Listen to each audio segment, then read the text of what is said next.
ब्राह्मण समाज को भी किनारे किया। विधायक जी ये सब क्या कर रहे हैं, आगे चुनाव में क्या होगा, तो कल आपके कहने से विधायकी करूंगा, जो आपकी मर्जी आप करिए जाकर, जो मेरी मत मैं करूंगा।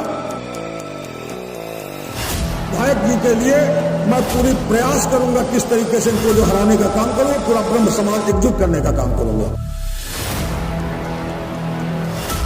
मुंह से निकली हुई वाणी और गोली से नाल से निकली हुई गोली कभी वापस नहीं आएगी और नहीं वापस आएगी। हम ऐसे से ब्राह्मण है नहीं जो थूक के चल जाएंगे।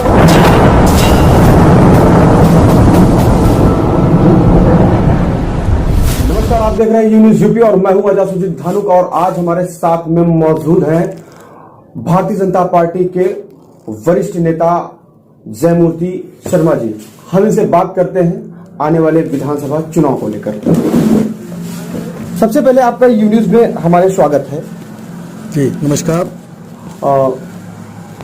आप भारतीय जनता पार्टी में जी लगातार 4.5 सालों से हम देख रहे हैं विधायक जी के साथ रहे जी। फिर ऐसा क्या हुआ कि आपने अचानक भारतीय जनता पार्टी का दामन छोड़ दिया? देखिए, मैं भारतीय जनता पार्टी का दामन, भारतीय जनता पार्टी से मेरी कोई नाराजगी नहीं, विधायक की कार्य पद्धतियों से नाराजगी हुई। ब्राह्मण समाज के द्रोही बनते चले गए, ब्राह्मण समाज के आहित करना शुरू कर दिया। क्या ऐसा क्या ब्राह्मण समाज में ऐसा उन्होंने कर दिया कि ब्राह्मण समाज उनसे नाराज हो गया? देखिए, 2016 से मैं माननीय विधायक जी के साथ जुड़ा और जब 2017 में विधायक जी चुनाव लड़े तो हम राजू द्विवेदी, सुधीर प्रधान कोरी और एक बच्चू मिश्रा अटवा, इन सब लोगों ने पूरी ताकत लेकर ब्राह्मण समाज को जुटाने का काम किया और जो विधायक जी के लिए हम लोगों ने पूरी ताकत लगाई और विधायक जी को जिताने का काम किया। इसके बाद विधायक जी ने उसका बदला बच्चू मिश्रा को दिया कि पहला उसका कोटा सस्पेंड कराएंगे। तो कुछ गलत किया होगा तब ना? नहीं, देखिए, गलत सही पहले आप उसकी जांच करा लेते, लेकिन आपने कहा नहीं ये मेरे साथ नहीं रहा, इसका कोटा सस्पेंड होगा, सस्पेंड रहेगा। वो साथ नहीं रहा तो उसका कोटा सस्पेंड करा दिया। जबकि वो साथ रहा, इनके वास्तविकता थी, साथ रहा।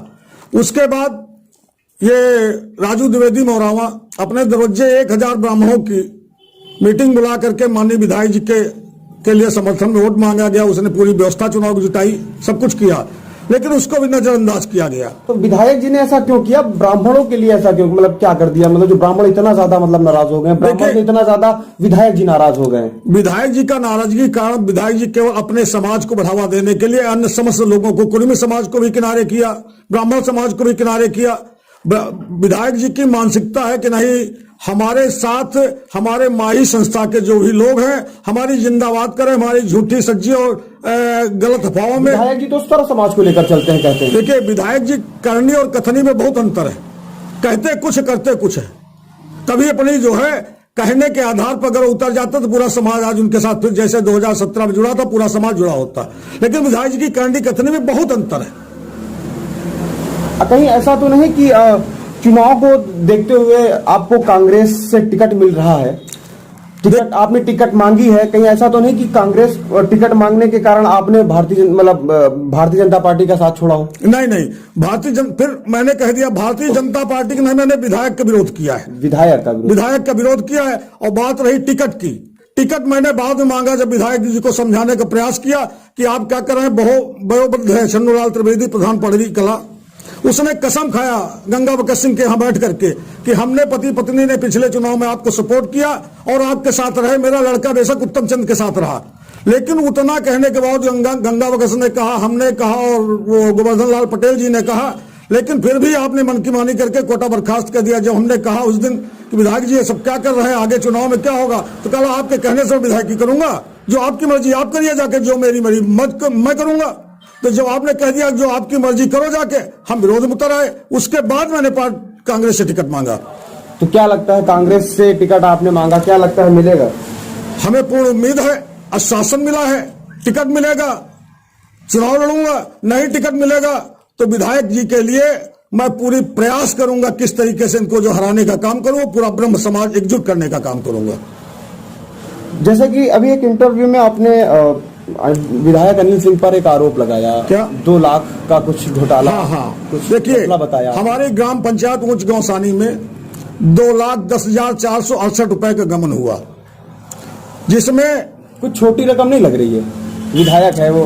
देखिए, विधायक जनप्रतिनिधि का काम क्या कि अगर जो है हमने वीडियो के टेबल पर आप बैठे थे, सारी मीडिया थी, हमने कहा विधायक जी मेरे गांव में इस तरह का गमन हुआ, इसकी जांच होनी चाहिए। किसने किया? विधायक जी ने?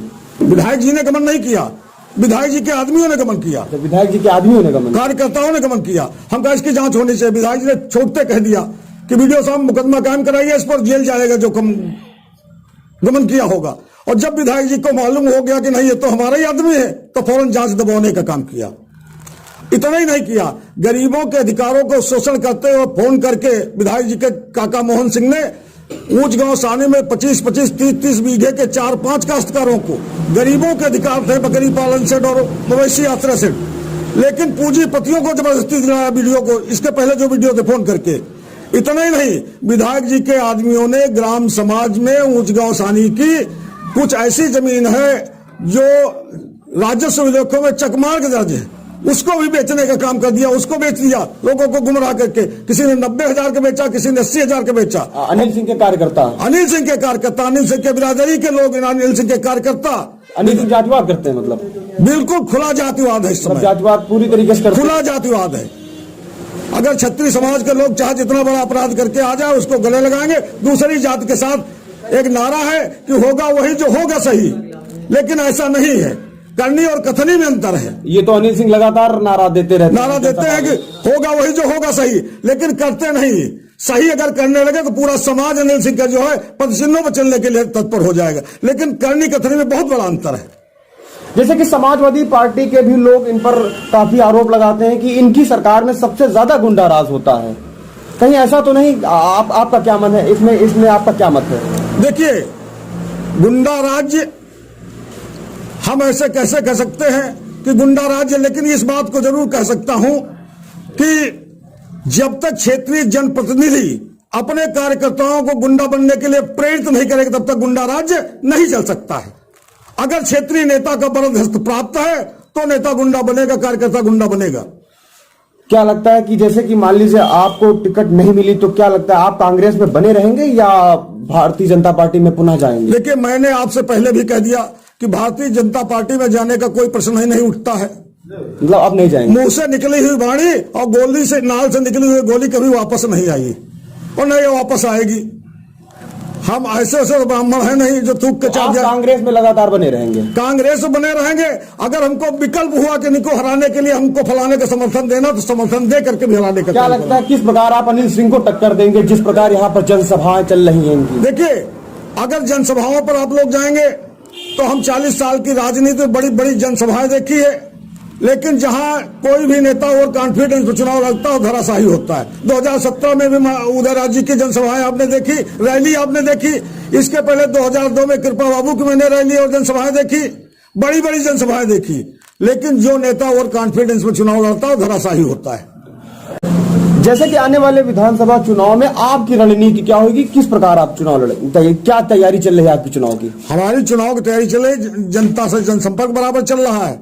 पार्टी हाईकमान की जो है दिशा निर्देश के लिए हम बैठे हुए हैं। जिस दिन टिकट फाइनल होकर आएगा उस दिन पार्टी के नीति और रीति के रिवाज पर जो ऊपर से निर्देश मिलेंगे उस आधार पर चुनाव लड़ूंगा। अभी तो हमारा केवल उद्देश्य जनता से मिलने का है और जनता को अपनी बात कहने के लिए। अगर आप मान लीजिए आपको टिकट मिलती है और आप विधायक बनते हैं तब आप ऐसा क्या काम करेंगे पूर्वा में जिससे पूर्वा के लोग, जिससे आज तक किसी ने ना किया हो? हम सोच रहे हैं कि पूर्वा का जो खोया हुआ इतिहास पुनः पूर्वा को वापस मिले।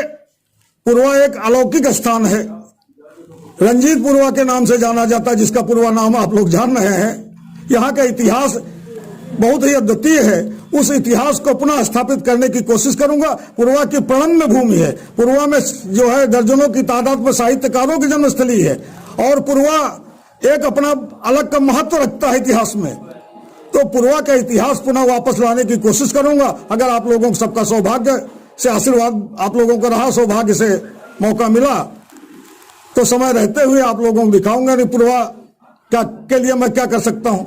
बहुत बहुत धन्यवाद आपका। तो जिस प्रकार आपने देखा इन्होंने वर्तमान विधायक अनिल सिंह पर जो भी आरोप प्रत्यारोप लगा रहे हैं एक दूसरे पर, पूर्वा की जितने भी नेता हैं एक दूसरे पर आरोप और प्रत्यारोप लगातार लगा रहे हैं। अब देखने वाली बात यह है कि आखिर पूर्वा में किस तरह हलचल बढ़ती है। हम आपको हर अपडेट देते रहेंगे। बने रहिए हमारे साथ। मैं आजाद सुजीत धानु, कैमरामैन सोनू के साथ।